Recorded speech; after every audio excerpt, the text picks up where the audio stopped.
ఇప్పుడు ఈ హైడ్రా కథ జీవో 99 కింద రేవంత్ రెడ్డి హైడ్రా తెచ్చిండు. ఏమంటాడు రేవంత్ రెడ్డి? మొన్న కూడా మీరు చూసింది, అసెంబ్లీలో మాట్లాడుతుండు, నా కుటుంబ సభ్యులు తప్పు చేసిన, రెవెన్యూ మంత్రి తప్పు చేసిన ఎవరిని వదిలా అంటాడు. మరి ఎందుకు ఇది హైడ్రా కళ్ళు మూసుకుంటుందా? ఇది గవర్నమెంట్ భూమి అయితే హైడ్రా ఎందుకు కళ్ళు మూసుకుంటుంది? నచ్చితే నజరానా, లేదంటే జరిమానా. పేదవాడికో న్యాయం, పెద్దోడికో న్యాయం. పేదల ఇండ్లు కూర్చడానికి ఉరికురికిపోతుంది హైడ్రా. శనివారం ఆదివారం పోయి కూలగొడుతుంది, ఆదివారం చూసుకొని కోర్టు లేనప్పుడు పోయి కూలగొడుతుంది. మరి ఇక్కడ 374 ఎకరాలు 7,000 కోట్ల రూపాయల భూమి. ఈ భూమి కాపాడడానికి హైడ్రాకు ఎందుకు మనసు వస్తలేదు? ఎందుకు హైడ్రా కళ్ళు మూసుకుంటున్నది? హైడ్రాకు స్వయంగా పేద రైతులపై దరఖాస్తు ఇస్తే కూడా హైడ్రా పట్టించుకోదా? రోజు పత్రికల్లో పుంఖాలుగా వస్తుంటే కూడా హైడ్రాకు వినబడతలేదా? హైడ్రాకు కళ్ళు కనబడతలేవా? దరఖాస్తు ఇస్తే కళ్ళు కనబడవు. రోజు పుంఖాలుగా సోషల్ మీడియాలో పత్రికల్లో వార్తలు వస్తే హైడ్రాకు వినబడదు. అంటే పేదోడుకో న్యాయం, పెద్దోడుకో న్యాయమా? హైడ్రా ఎందుకు స్పందించదు? రేవంత్ రెడ్డి డైలాగులు అసెంబ్లీలో కొట్టినావు కదా, ఎవరిని వదిలా, నా తమ్ముడిని వదిలా, పొంగులేటిని వదిలా. మరి ఇండ్లెందుకు వదిలిపెడుతున్నావు? ఈడ 7,000 కోట్ల వెనుక మీరు ఉన్నారు కనుకనే వదిలిపెడుతున్నారు. Why are you not acting on this? ఎట్లా ఈ నిమిషానికి అక్కడ బౌన్సర్లు ఉన్నారు? ఇప్పుడు ఆ మహిళా రైతులు చెప్పిండ్రు, నా బాయి కాడికి, నా పొలం కాడికి నన్ను బోనిస్తలేరు, పోతే నా భర్తను బౌన్సర్లు పిసికి ఒత్తి పడేసిండ్రు. నా భర్త ఒక నెల రోజుల దాకా మంచం మీదకి లేవలేదు అని చెప్పి ఏడ్చుకుంటూ ఆ చెల్లె చెప్తా ఉంది. ఎట్లా పోనీయరు వాళ్ళను? తాతలు ముత్తాతలు తండ్రుల నుంచి వాళ్ళు భూముల కాడికి పోయే భూముల దగ్గరికి వాళ్ళను పోనీయని పరిస్థితి జరుగుతాయి. అసలు ఈ రాష్ట్రంలో హైదరాబాద్లోనే గూండాలు పోలీసులు మిలాఖపత్ అయిపోతే ఇంకా పేదవాడికి న్యాయం ఎక్కడిది? ఇవాళ ఎంత దుర్మార్గం అంటే, ఇవాళ హైడ్రా కమిషన్కు వాళ్ళు దరఖాస్తు ఇచ్చి దండం పెట్టి వస్తే కూడా స్పందిస్తలేరు. ఆర్డీఓ పట్టించుకోడు. వాస్తవానికి ఆర్డీఓ క్రిమినల్ యాక్షన్ తీసుకోవాలి. RDO is the custodian of this land. ఈ భూమిని కబ్జా చేస్తే ఆర్డీఓ గారు ఏం చేయాలి? ఆ కబ్జాను తొలగించి తన ఆధీనంలోకి తీసుకోవాలి. వాళ్ళెవరైనా అడ్డం వస్తే క్రిమినల్ యాక్షన్ తీసుకునే అధికారం కూడా ల్యాండ్ సీలింగ్ యాక్ట్ ఆర్డీఓ గారికి ఇచ్చింది. ఎందుకు ఆర్డీఓ మౌనంగా ఉన్నాడు? ఎందుకు హైడ్రా మౌనంగా ఉన్నది? ఈ మౌనం వెనుక ఉన్న మర్మం ఏందో ఇప్పుడు బయట పెడతా. ఇలా ఇంకో విషయం కూడా చెప్పాలి. ఈ భూముల్లో, ఈ 374 ఎకరాల్లో ఎందుకు చెప్తున్నది అంటే, రేవంత్ రెడ్డి పెద్ద పెద్ద డైలాగులు దంచుతుంటాడు. మేము చెరువులు కాపాడినాం, ఇక మా అంత మంచిగా చెరువులు ఎవడు కాపాడనే లేదు, నేను ఉద్ధరిస్తున్నా, పీక్ పడగొడుతున్నా అంటాడు రేవంత్ రెడ్డి. ఆ సంగతి కూడా చెప్పాలి. ఇప్పుడు ఈ 374 ఎకరాల్లో లచ్చమ్మకుంటున్నది ఒకటి. ఈ భూమి మధ్యలో లచ్చమ్మకుంటున్నది.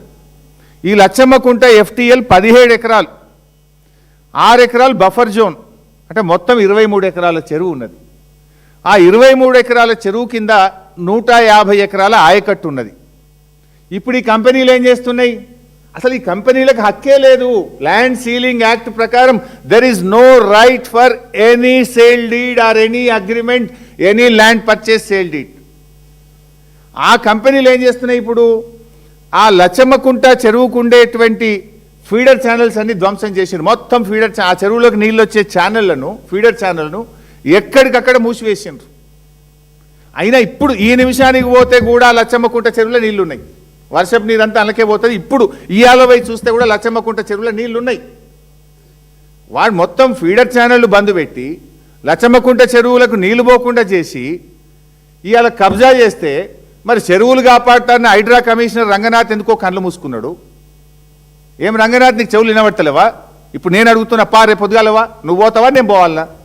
నువ్వు పోకపోతే నేను పోతా రేపు పొద్దుగాల, మా ఎమ్మెల్యేలను తీసుకొని, మా పార్టీ పోతుంది. ఆ రేకులది, ఆ కాంపౌండ్ వాళ్ళు పడగొట్టు, చెరువును పునరుద్ధరించు, చెరువు ఫీడర్ ఛానల్ సరిచేయి, వాళ్ళందరినీ అరెస్ట్ చేయి. పేదోళ్ళని మాత్రం అరెస్ట్ చేస్తావు, వీళ్ళ తెరువు ఎందుకో పోవు. ఎందుకో ధైర్యం వస్తలేదు మిస్టర్ రంగనాథ్.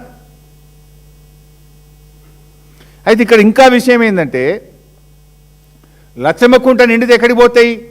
లచ్చమ్మకుంట నిండిన తర్వాత వరద నీళ్లు నాన్ చెరువుకు పోతాయి, మర్రివాణి కుంటకు పోతాయి, అక్కడి నుంచి రెడ్డి కుంటకు పోతాయి, అక్కడి నుంచి సున్నం చెరువు నాలాల పడతాయి, ఆ తర్వాత ఇంజావూర్ మాసం చెరువు వరకు ఈ నీళ్లు పోవాలి.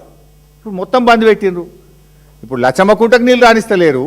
లచ్చమ్మకుంటకేలి నాన్ చెరువు, మర్రివాణి కుంట, రెడ్డి కుంట, ఇంజావూరు మాసం చెరువు వరకు నీళ్లు పోకుండా ఎక్కడికక్కడ ఫీడర్ ఛానల్ని ధ్వంసం చేసి పడేసిండ్రు.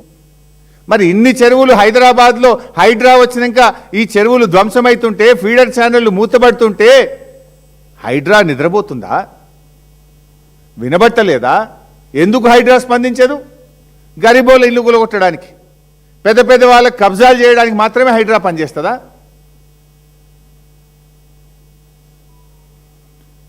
ఇలా ఇంకో విషయం ఉంది. ఇటు చెరువుల కబ్జా, ఇంకో దిక్కు గుట్టల కబ్జా. ఈ 373 ఎకరాల్లో లింగమయ్య గుట్ట, గుగ్గిళ్ళ గుట్ట, కుమరోని బోడు గుట్ట, ఇట్లా చిన్న చిన్న గుట్టలున్నాయి 3-4. ఈ 373 ఎకరాల్లో 80 నుంచి 100 ఎకరాల గుట్టలున్నాయి. ఖతం కాంగ్రెస్ వచ్చింది, గుట్టలు మాయం, దంచిపడేసారు గుట్టల్ని, కోట్లు కోట్లు సంపాదించారు. ఈ 80 నుంచి 100 ఎకరాలల్లా ఒక్క లింగమయ్య గుట్ట బతికింది. దాని మీద దేవుడు ఉన్నాడు కనుక. ఏం దేవుడు ఉంటాడమ్మా? లింగమయ్య దేవుడు, శివుడు. ఆ శివలింగం ఉన్నది లింగమయ్య గుట్ట మీద.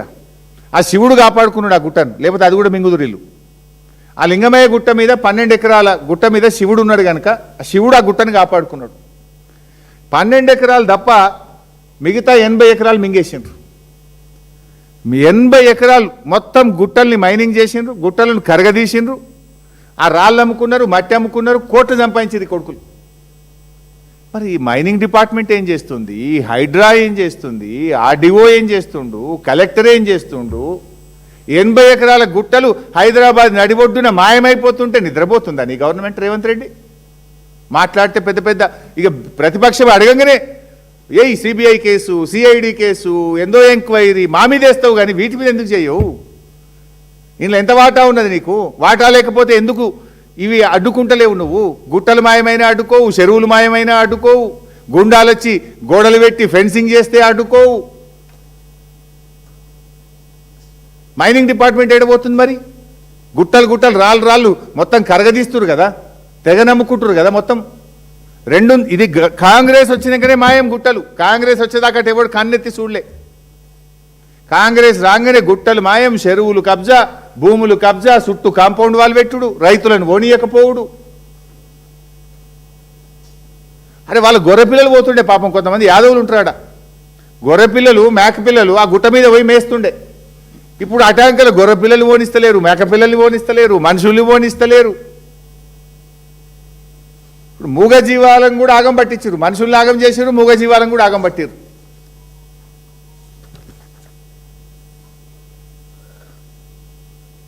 ఇది సుప్రీంకోర్టులో ఈరోజు ఈ కేసు ఇంకా పెండింగ్లో ఉంది. అంటే ఆర్డీఓ దగ్గర గవర్నమెంట్ అయింది, సింగిల్ బెంచ్ గవర్నమెంట్ అయింది, డివిజన్ బెంచ్ గవర్నమెంట్ అయింది. సుప్రీంకోర్టు ఎలాంటి స్టే ఇయ్యలే. ఇది ఏ జడ్జి గారి దగ్గర ఉంది అంటే సుప్రీంకోర్టులో justice Pankaj Mittal, justice Prasanna B Varale అనే జడ్జిల దగ్గర పెండింగ్ ఉంది. Tentative case may be listed 7th April 2026. ఇవాళ 5 ఎల్లుండి మళ్ళీ కేసు హియరింగ్కి వస్తుంది. గవర్నమెంట్ ఏం చేయాలి? గట్టిగా కొట్లాడి హైకోర్టులో మేమే గెలిచినాం, ఆర్డీఓ దగ్గర గెలిచినాం, ఈడ కూడా మా ల్యాండ్ అని చెప్పి గవర్నమెంట్ కొట్లాడుతుందా, మరి కుమ్మక్ అవుతుందా చూడాలి. దీని మీద స్టే లేదు. స్టే లేనప్పుడు ఏంది? High court judgement is final, that stands good, that is the law of the land. Act is the law of the land, high court judgement is the law of the land, RDO order is final. మరి ఎందుకు హైడ్రా కాపాడతలేదు, ఎందుకు RDO స్పందిస్తలేడు అనేది issue ఇక్కడ.